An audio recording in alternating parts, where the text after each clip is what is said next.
Bonjour à tous et bienvenue pour cette nouvelle vidéo de préparation au bac d'histoire.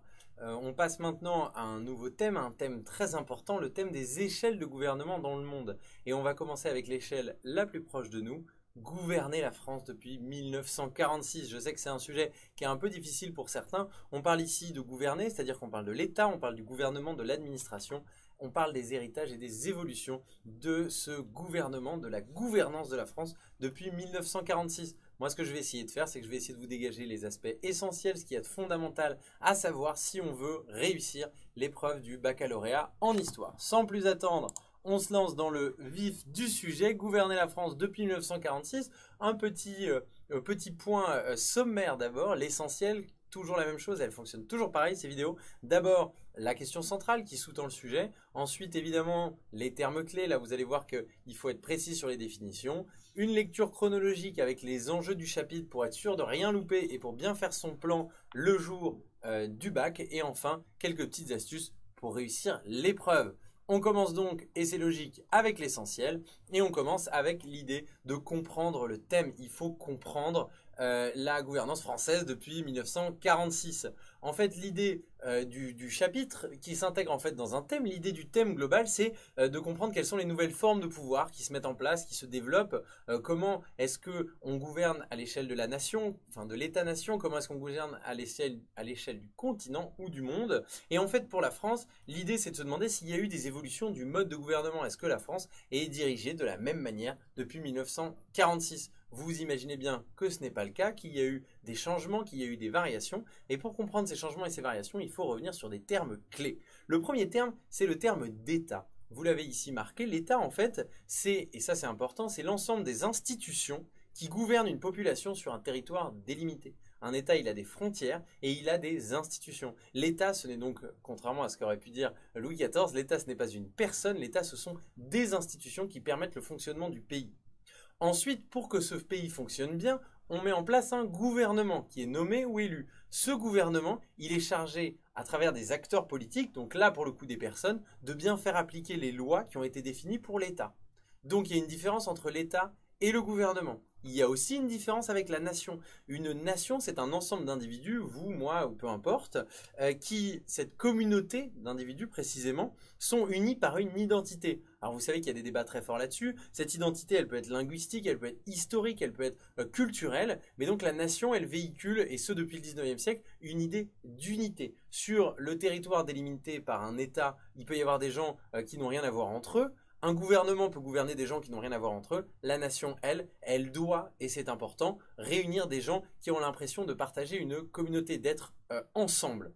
Dernier point, l'État-nation, donc l'alliance, vous le comprendrez facilement, de l'État et de la nation. Ça aussi, c'est un concept qui est historiquement tardif. C'est l'idée que sur un territoire délimité, dirigé par des institutions, vit finalement une nation, une population. Il y a une coïncidence entre d'une part les institutions et les gens qui peuplent le territoire. Et donc il faut que l'État incarne cette unité de la nation. Les États-nations sont évidemment récent dans l'histoire et l'État-nation français est évidemment le sujet de beaucoup de réflexions. Maintenant qu'on a vu, et vous avez vu qu'il y en a beaucoup, les tensions qui marquent l'essentiel de ce sujet, on va rentrer dans le vif du sujet, on va rentrer dans le vif de ce chapitre et on commence donc de manière chronologique entre 46 et 58, c'est très logique puisque c'est la 4e République, c'est une première manière de gouverner la France. La 4e République, c'est un régime éminemment marqué par l'instabilité parlementaire. Ça veut dire que le gouvernement change très souvent. Ça, c'est pour une raison simple, c'est qu'en fait,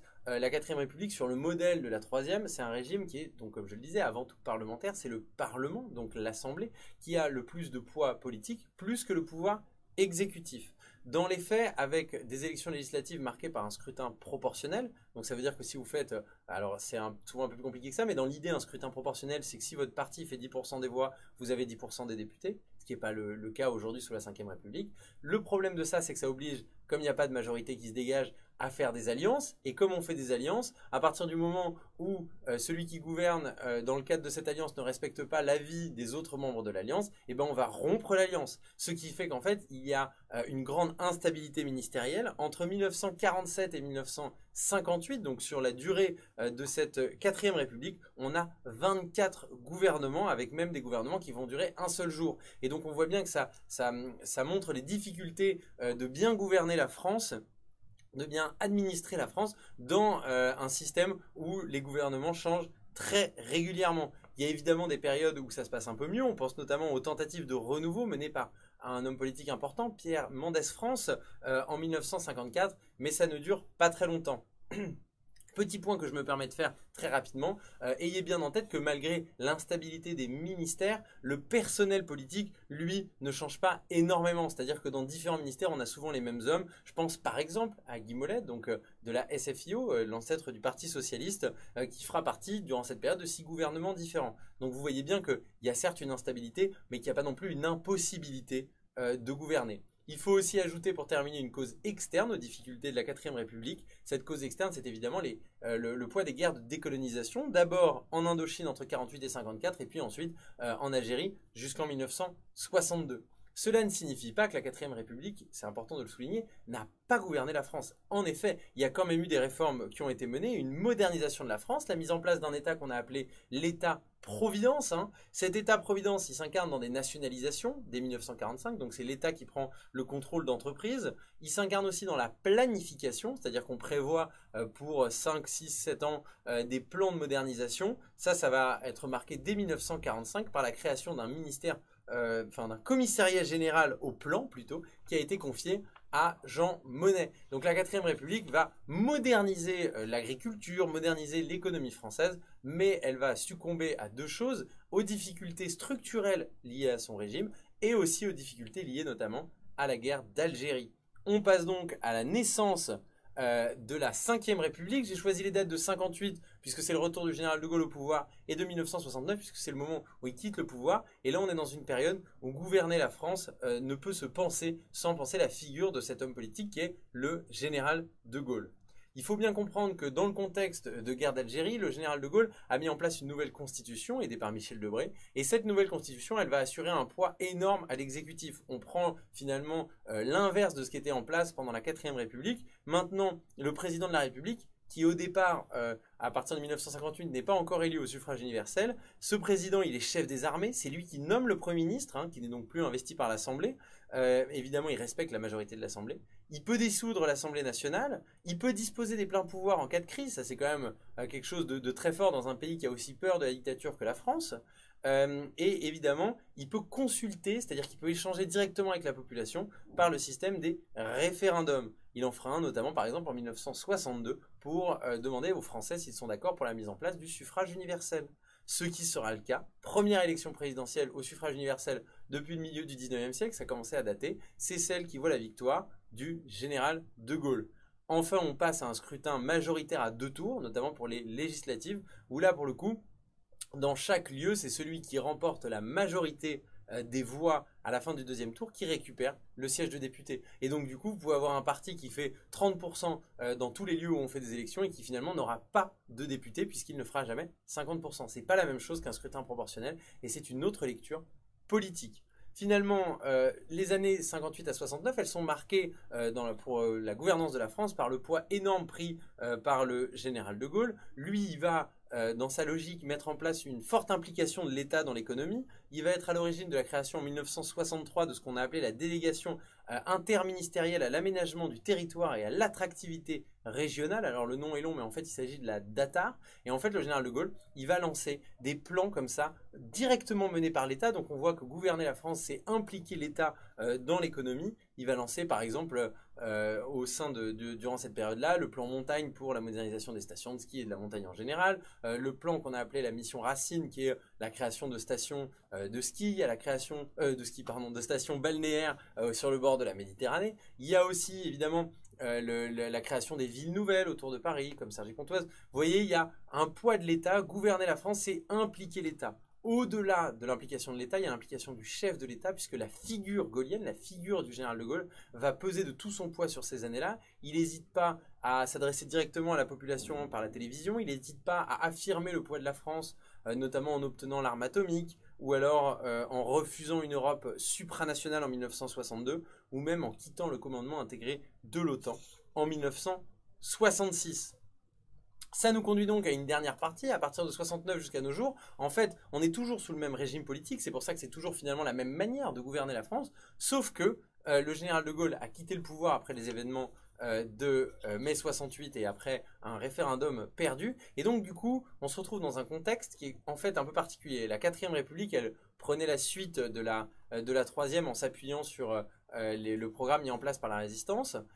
On a décidé au creux, enfin vraiment au cœur de la crise algérienne, de passer à un régime qui est la 5e République, mais ce régime, il a été conçu, il a été construit autour du contexte, la guerre d'Algérie, la nation en guerre civile, faut pas l'oublier, et autour d'une personne, d'une figure, le général de Gaulle, qui était quand même auréolé de sa gloire obtenue pendant la Seconde Guerre mondiale. Et donc toute la difficulté maintenant, ça va être de gouverner la France quand on n'est pas le général de Gaulle. Alors évidemment, il y a une forme de continuité, c'est logique, les institutions le permettent. L'État reste très impliqué, que ce soit sous Pompidou ou même après. Il y a le lancement de grands projets culturels, en 1969, le lancement du projet qui sera le centre Pompidou. Il y a le ministère de la Culture mis en place, les réformes mises en place par Jack Lang sous la présidence de Mitterrand et une modernisation générale du pays mise en place par l'État. Il y a le TGV, le train grande vitesse qui est mis en service en 1981.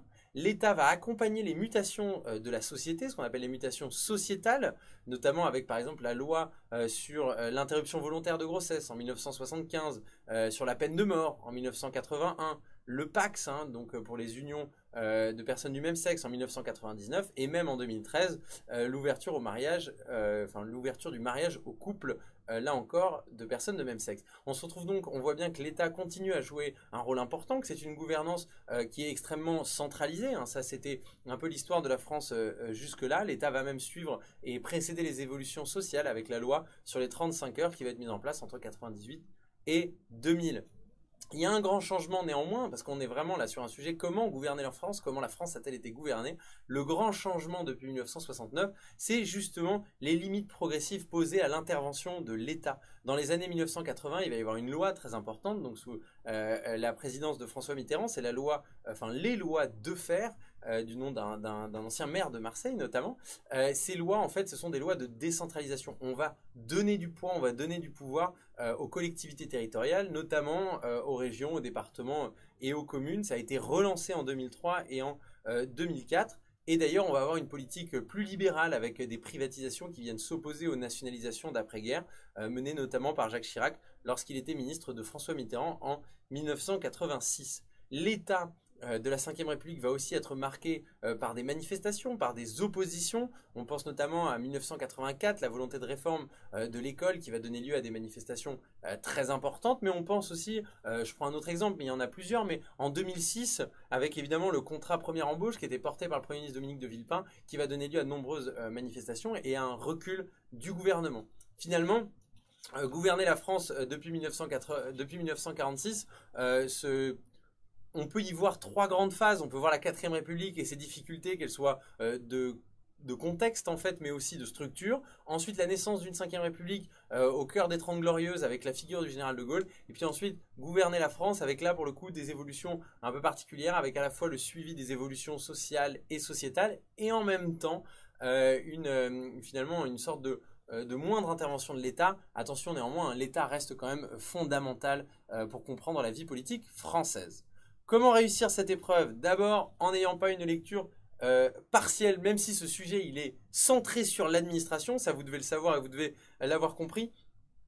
Les évolutions globales de la période, elles doivent forcément entrer en compte. Vous devez les avoir en tête. C'est pas parce que le sujet est centré là-dessus que vous devez mettre de côté le fait qu'il y a eu un contexte de guerre froide ou le fait qu'il y a eu, par exemple, le refus de l'intervention française en Irak. Ce genre de choses. À vous, voilà, d'avoir toujours, même si vous travaillez que sur l'administration, d'avoir toujours en tête que ça se passe dans un monde où tout est finalement connecté. Ne vous perdez pas dans des détails. On n'est pas là pour que vous rentriez sur le nom, ne prenez pas la tête sur le nom du secrétaire général du Parti communiste à tel ou tel moment ou sur le nom de telle ou telle loi. L'idée pour vous, c'est vraiment de faire ressortir, c'est ce que j'ai essayé de faire, les grandes phases qui ont marqué la France et son administration depuis 1946. Enfin, et comme d'habitude, je le répéterai toujours, ne soyez pas déterministes, ne voyez pas comme des évidences les événements. Il faut toujours que vous réussissiez à vous positionner en historien, même si je sais que c'est un peu difficile quand on est encore élève de terminale, en essayant de comprendre le poids du contexte, en essayant d'avoir une vision nuancée.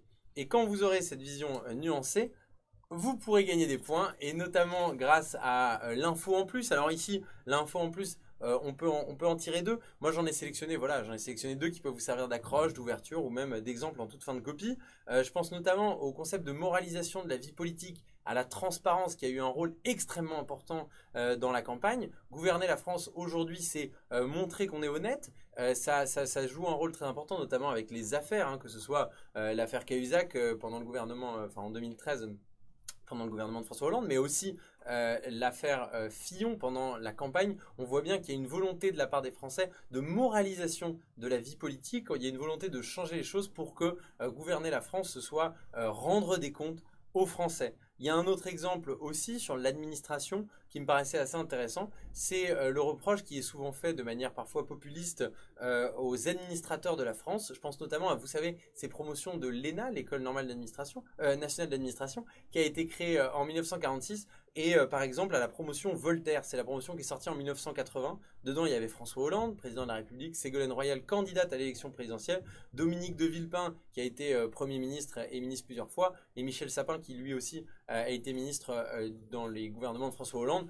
Ce reproche-là d'administrateurs qui finalement deviennent des dirigeants, cette différence entre un administrateur qui doit servir le fonctionnement du pays, quelqu'un qui gouverne, qui lui pour le coup préside aux destinées de la nation.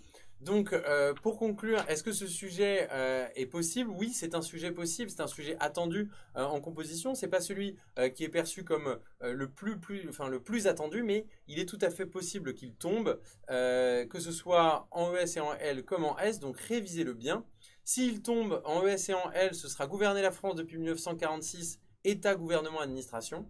Alors qu'en S, on ajoute à cela opinion publique, puisque pour les ES et les L, ça rentre dans un autre chapitre. Donc voilà, j'espère que cette vidéo a été utile, j'espère qu'elle a été efficace, j'espère que vous avez revu des choses, que si vous en avez découvertes, vous les avez bien comprises.